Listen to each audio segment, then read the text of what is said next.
आज समाजवादी पार्टी ने मुस्लिम महिलाओं के लिए अलग से आरक्षण देने की मांग की। इसके जवाब में गृह मंत्री अमित शाह ने कहा कि हम धर्म के आधार पर कभी भी आरक्षण नहीं देंगे, क्योंकि संविधान में धर्म के आधार पर आरक्षण देने की कोई अनुमति नहीं है। महिला विधेयक के पक्ष में हम, आप जनगणना क्यों नहीं कराना चाहते? ये अध्यक्ष महोदय, सेंसस ये इसलिए नहीं करना चाहते हैं कि जैसे ही जनगणना होगी हम सब लोग जातीय गणना मांगेंगे, जातीय गणना होगी तो हम आरक्षण मांगेंगे, इसीलिए आप लोग धोखा देकर के आना चाहते हैं। अखिलेश जी ने कहा जनगणना क्यों नहीं हो रही। मैं पूरे सदन के माध्यम से देश की जनता को बताना चाहता हूं, जनगणना का काम शुरू हो चुका है, जारी। दो, उन्होंने कहा कि हम जाति जनगणना का मांग करेंगे। मान्यवर, मैं आपके माध्यम से सदन को बताना चाहता हूं कि सरकार ने जाति की जनगणना करने का निर्णय ले चुकी है और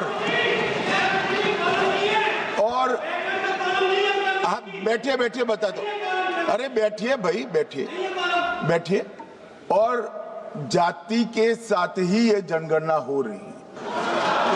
समाजवादी पार्टी का चले तो घरों की भी जाति तय कर ले। मान्यवर, जब व्यक्तियों की जनगणना होगी, नागरिकों की जनगणना होगी, तब उसमें जाति का कॉलम रखा है। ये मेरा विभाग है। मैं सदन को आश्वस्त करना चाहता हूं कि ये जनगणना जाति जनगणना के साथ ही होने वाली है।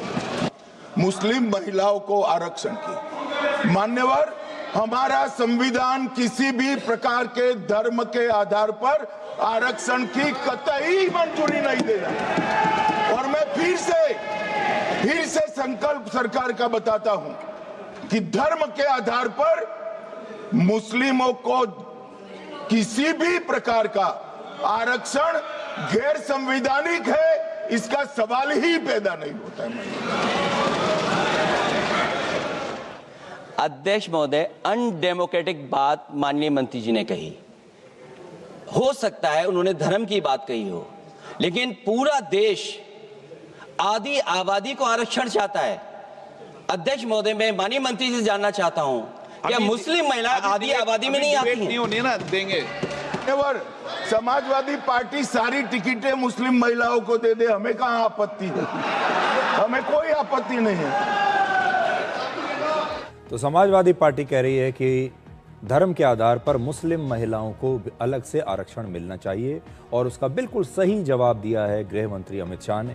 और वो ये कहते हैं कि आप चाहें तो अपनी सारी टिकटें आप मुस्लिम महिलाओं को दे सकते हैं, आप चाहें तो अपनी सारी टिकटें मुस्लिम प्रत्याशियों को दे सकते हैं। इसलिए आने वाले समय में जब खास तौर पर उत्तर प्रदेश में विधानसभा का चुनाव आने वाला है, तो इस देश की जनता को और उत्तर प्रदेश के लोगों को भी ये खास तौर पर देखना चाहिए कि समाजवादी पार्टी जैसी विपक्षी जो पार्टियां हैं, वो यहाँ खड़े होकर तो बहुत मुद्दे उठाती हैं कि मुसलमानों के अलग से आरक्षण होना चाहिए, धर्म का मुद्दा, ध्रुवीकरण का मुद्दा वो उठाते हैं, लेकिन जब वो टिकट बांटते हैं तो कितने मुसलमानों को टिकट देते हैं, ये बात डायरी में नोट करके रखनी चाहिए।